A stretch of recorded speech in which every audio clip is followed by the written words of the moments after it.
Hello friends, नमस्कार। स्वागत है आप सभी का APJ online classes YouTube channel पर। कक्षा 8वीं वार्षिक परीक्षा सत्र 2024-25 विषय हिंदी प्रथम भाषा का क्वेश्चन पेपर आ गया है। जैसा कि आपको पता है 24 फरवरी को आपके हिंदी विषय का पेपर होना है और यहाँ पे मैं आपके लिए हिंदी विषय का क्वेश्चन पेपर लेके आ गया हूँ। और यदि इस पेपर को तैयार कर लेते हैं तो आपके अंक बहुत अच्छे आएंगे। और यहाँ पे मैं आपको क्वेश्चन नंबर 1 से क्वेश्चन नंबर 26 तक का संपूर्ण आंसर देने वाला हूं, तो वीडियो को लास्ट तक देखिए और चैनल पे नए चैनल को सब्सक्राइब कर बेल आइकन प्रेस कर लीजिए और इस वीडियो को अपने दोस्तों के साथ अधिक से अधिक शेयर कीजिएगा। तो चलिए आइए शुरू करते हैं। यहाँ पे आपका जो पेपर का कोड रहेगा कुछ इस तरह से रहेगा। यहाँ पे ये आपके हिंदी प्रथम भाषा का है और यहाँ पे देखिए आपकी जो परीक्षा अवधि रहेगी, जो समय रहेगा वो 2.5 घंटे रहेंगे, यानी 2 घंटे 30 मिनट। आपका जो पूर्णांक रहेगा वो 60 नंबर का रहेगा। आइए बढ़ते हैं आगे। तो यहाँ पे आता है क्वेश्चन नंबर 1 में बहुविकल्पी प्रश्न 1 से 5 तक दिए गए हैं। यहाँ पे निर्देश क्या दिया हुआ, प्रत्येक प्रश्न के 4 विकल्प दिए गए हैं। सही विकल्प चुनकर उत्तर लिखिए। प्रत्येक प्रश्न के लिए 1 अंक निर्धारित है। यहाँ पे पहला प्रश्न है, गांधी जी में सेवा भावना डैश डैश थी, तो आपको बताना है प्रबल। ठीक है, इस तरह से ये आपका आंसर कंप्लीट होता है। इसके बाद बढ़ते हैं आगे। तो यहां पे आप देखेंगे इसी का दूसरा नंबर, धन का स्वभाव कैसा होता है, तो धन का स्वभाव आप याद रखिएगा चंचल होता है।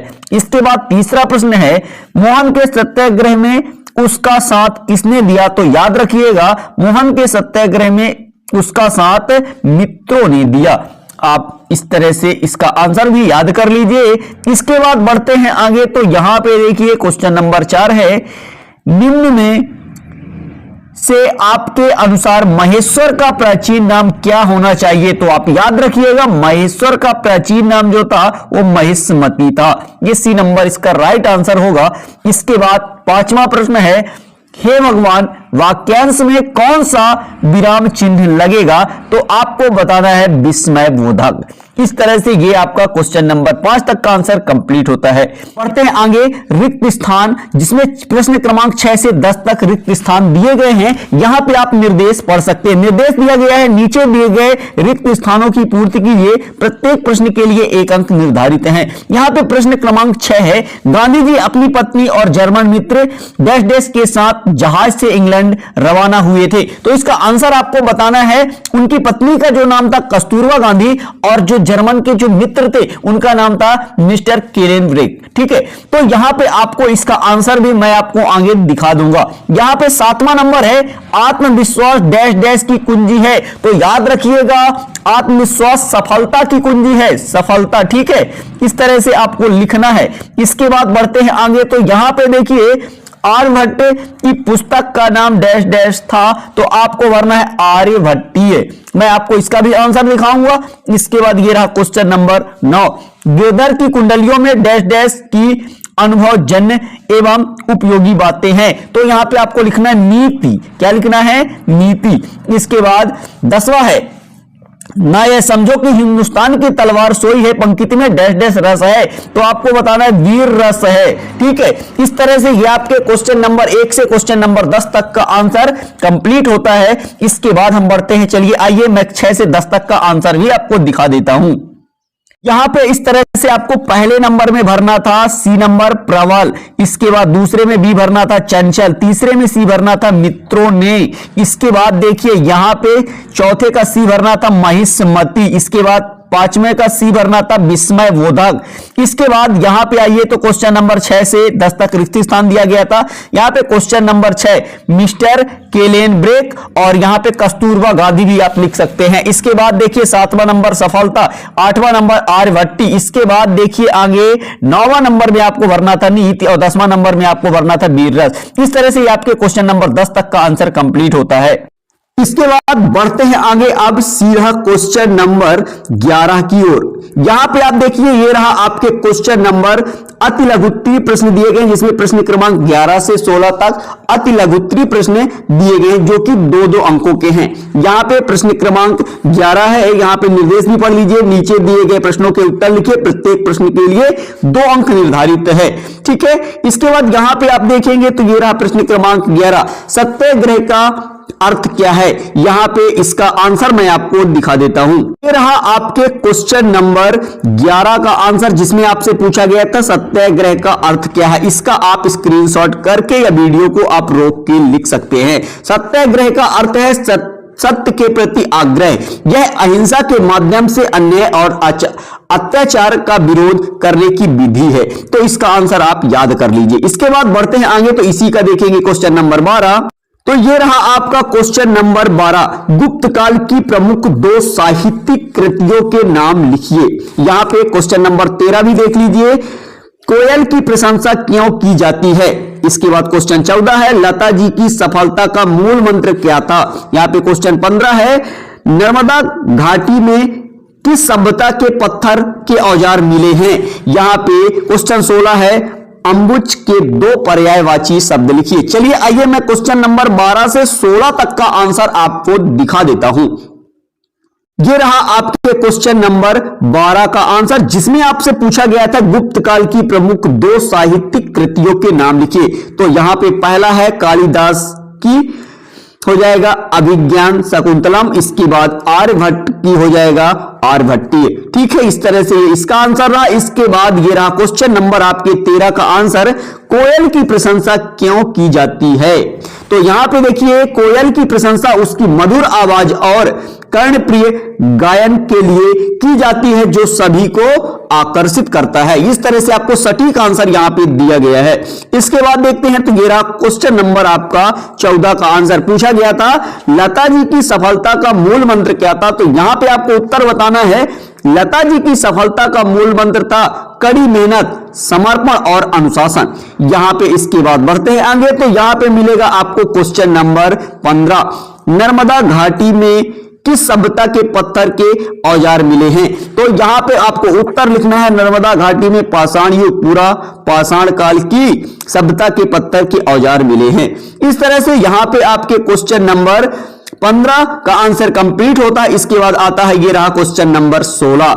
यहां पे आपको लिखना था अम्बुज के 2 पर्यायवाची शब्द लिखिए। तो आपको लिख देना है कमल और जलज। इस तरह से ये आपके क्वेश्चन नंबर 16 तक का आंसर कंप्लीट होता है। इसके बाद आगे बढ़ते हैं, मैं आपको क्वेश्चन नंबर 17 से आगे 22 तक का क्वेश्चन दिखा देता हूं। इसके बाद आंसर भी प्रोवाइड करा दूंगा। यहां पे देखिए, ये रहा क्वेश्चन नंबर 17, गांधी जी को दूसरी बार अफ्रीका क्यों जाना पड़ा। बहुत इंपॉर्टेंट क्वेश्चन है। मेरो मन अनंत कहां सुख पावे पद के अनुसार सुख कहां प्राप्त होता है। इसका भी आंसर चलिए मैं आपको दिखाऊंगा। मुक्त की दवाइयों के बारे में मुक्तानंद जी क्या सोचते हैं। यहां पे क्वेश्चन नंबर 20 है, संगीत संजीवनी कैसे बनता है। इसके बाद यहां पे क्वेश्चन नंबर आपका 21 है, अपने प्रधानाध्यापक को चरित्र प्रमाण पत्र प्रदान करने हेतु प्रार्थना पत्र लिखिए। इस क्वेश्चन नंबर 22 है, निम्नलिखित मुहावरों का अर्थ लिखकर वाक्यों में प्रयोग करिए। यहां पे नंबर पहला है, पहाड़ टूट जाना, टस से मस ना होना। चलिए आइए मैं आपको क्वेश्चन नंबर 17 से 22 तक का पूरा आंसर दिखा देता हूं। यहां पे आप देख सकते हैं, ये रहा लघु उत्तरीय प्रश्न 17 से 22 तक। चलिए आइए आप क्वेश्चन नंबर 17 से आंसर देख लीजिए। यहां पे था क्वेश्चन नंबर 17, जिसमें पूछा गया था गांधी जी को दूसरी बार अफ्रीका क्यों जाना पड़ा। इसका आंसर आप देखिए, गांधी जी को दक्षिण अफ्रीका दूसरी बार इसलिए जाना पड़ा क्योंकि वहां भारतीयों को भेदभाव और अन्याय का सामना करना पड़ रहा था। गांधी जी ने उनकी मदद के लिए सत्याग्रह आंदोलन चलाया। इस तरह से इसका आंसर कंप्लीट होता है। इसके बाद बढ़ते हैं आगे, तो ये रहा क्वेश्चन नंबर आपका 18, जिसमें क्वेश्चन आपसे पूछा गया था, मेरो मन अनंत कहां सुख पावे पद के अनुसार सुख कहां प्राप्त होता है। तो इसका आंसर आप देखेंगे, मेरो मन अनंत कहां सुख पावे के अनुसार सुख केवल ईश्वर के चरणों में और उनके प्रति समर्पण में प्राप्त होता है। इस तरह से ये क्वेश्चन नंबर 18 का आंसर भी कंप्लीट होता है। इसके बाद बढ़ते आगे, तो यहां पे आप देखेंगे, ये रहा क्वेश्चन नंबर 19, मुक्त की दवाइयों के बारे में मुक्तानंद जी क्या सोचते हैं। तो इसका उत्तर आप देखेंगे, मुक्तानंद जी का मानना था कि मुक्त की दवाइयां रोगियों के प्रति सच्चे समर्पण का प्रतीक है और इससे गरीब लोगों की मदद होती है। ये रहा इसका आंसर।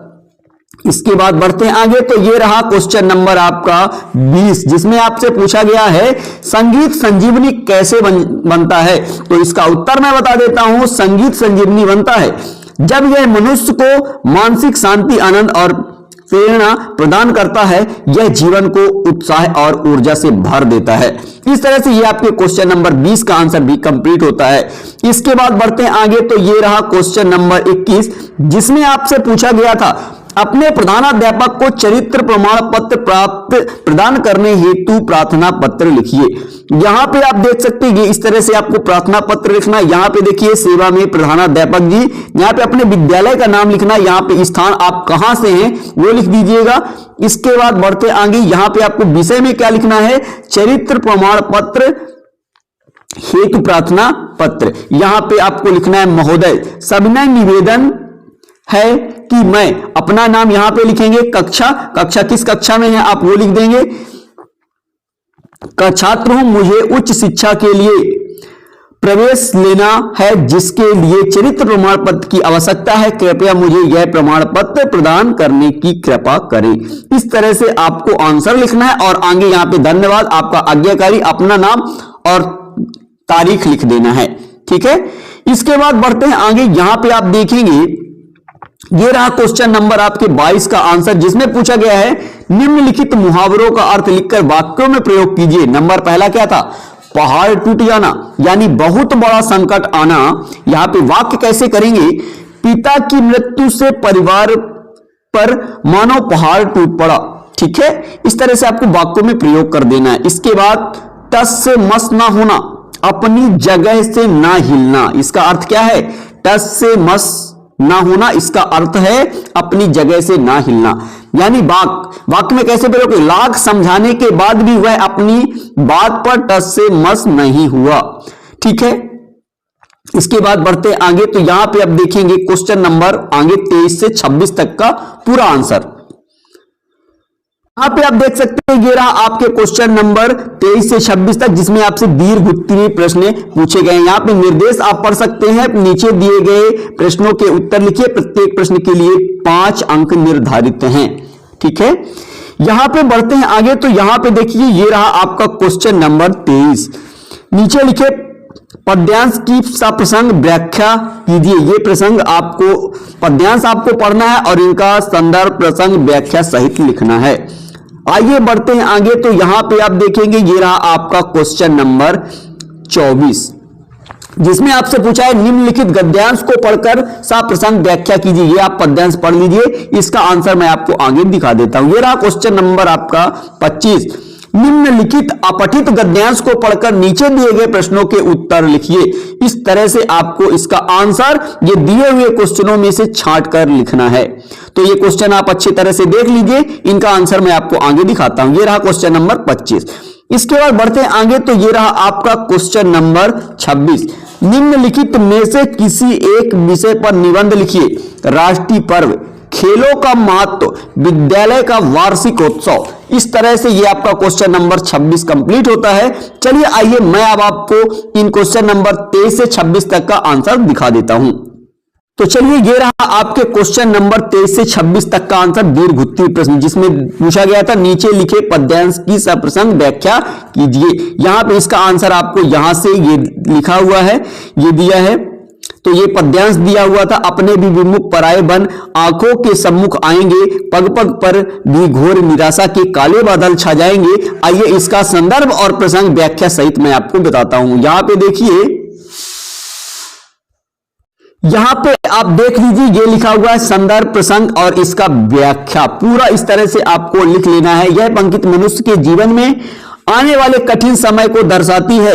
कवि ने कहा है कि कठिन समय में अपने भी पराये हो जाते हैं और निराशा जीवन में घेर लेती है। ऐसे में धैर्य और आत्मबल बनाए रखना जरूरी है। इस तरह से इसका आंसर कंप्लीट होता है। इसके बाद बढ़ते हैं आगे, तो इसी का अथवा दिया हुआ था, रणभेरी सुन सुन विदा विदा, जब सैनिक पलक रहे होंगे, हाथों में कुमकुम थाल लिए, जल कण कुछ ढुलक रहे होंगे। आइए इसका भी संदर्भ प्रसंग और व्याख्या मैं आपको दिखा देता हूं। यहां पे इसका पूरा स्क्रीनशॉट कर लीजिए या वीडियो को रोक के आप लिख सकते हैं। तो चलिए आइए बढ़ते हैं आगे। आपको मैं क्वेश्चन नंबर 24 का आंसर दिखा देता हूं, जिसमें संदर्भ प्रसंग और इसका व्याख्या पूरा आप स्क्रीनशॉट कर लीजिए। ये दिया हुआ क्वेश्चन नंबर 24 का संदर्भ प्रसंग और व्याख्या, इसका स्क्रीनशॉट करिए, वीडियो को रोक के आप लिख लीजिए। इसके बाद आगे दिखा देते हैं, ये रहा। इस तरह से ये भी आपका कंप्लीट होता है। इसके बाद यहां पे गद्यांश पढ़ना था और अपठित गद्यांश पढ़ने के बाद पूछे हुए प्रश्नों का उत्तर देना था। पहले में आपसे पूछा गया था उपरोक्त गद्यांश का शीर्षक है, तो यहां पे आपको बताना था सड़क सुरक्षा सप्ताह का महत्व। इसके बाद बढ़ते आगे, तो यहां पे आपको पूछा गया था दूसरा नंबर, वर्ष 2023 में कौन सा सुरक्षा सप्ताह मनाया गया, तो 34वां सड़क सुरक्षा सप्ताह। इसके बाद बढ़ते आगे, तो यहां पे देखिए ये रहा क्वेश्चन नंबर 3, सड़क सुरक्षा सप्ताह हर साल कब से कब तक मनाया जाता है, तो यहां पे आपको बताना हर साल 11 जनवरी से 17 जनवरी तक मनाया जाता है। इसके बाद चौथा पूछा गया था सड़क सुरक्षा सप्ताह किस उद्देश्य से मनाया जाता है, तो इसका उत्तर है सड़क सुरक्षा के महत्व पर जागरूकता फैलाने के उद्देश्य से। ठीक है, यहां पे इसी का 5वां नंबर है, सड़क दुर्घटनाओं में मौतें किन कारणों से होती है, तो तेज रफ्तार, शराब पीकर गाड़ी चलाना, खराब सड़कें और लापरवाही। इस तरह से ये आपके क्वेश्चन नंबर 24 का उत्तर समाप्त होता है। इसके बाद यहां पे आपसे पूछा गया था वार्षिक विद्यालय का वार्षिक उत्सव, क्वेश्चन नंबर 25। यहां पे देखिए ये रहा क्वेश्चन नंबर आपके 25 का आंसर हो चुका है, यहां पे आप देख सकते हैं, ये रहा क्वेश्चन नंबर 25। अब आगे देखेंगे क्वेश्चन नंबर 26 का आंसर। यहां पे देख लीजिए, ये रहा आपके क्वेश्चन नंबर 26 का आंसर, जिसमें मैं आपको बताऊंगा विद्यालय का वार्षिक उत्सव। यहां पे आप देख लीजिए विद्यालय का वार्षिक उत्सव, इसका स्क्रीनशॉट कर लीजिए, वीडियो को रोक के लिख लीजिए। इसके बाद और भी आगे देखना है, ये रहा नेक्स्ट, और इसके बाद ये इस तरह से आपको लिखना है और यहां से ये कंप्लीट होता है। आशा करता हूं ये वीडियो आपको पसंद आया। वीडियो कैसा लगा कमेंट कर जरूर बताइएगा। चैनल पे नए, चैनल को सब्सक्राइब कर बेल आइकन प्रेस कर लीजिए, जिससे आने वाले वीडियो का नोटिफिकेशन आपको प्राप्त हो सके और आपको वार्षिक परीक्षा की तैयारी बहुत बेहतर ढंग से कराई जाएगी, जिसमें आपके बहुत अच्छे अंक आएंगे। चलते नेक्स्ट वीडियो में मिलेंगे, तब तक के लिए जय हिंद, जय Bharat, thank you, best of luck.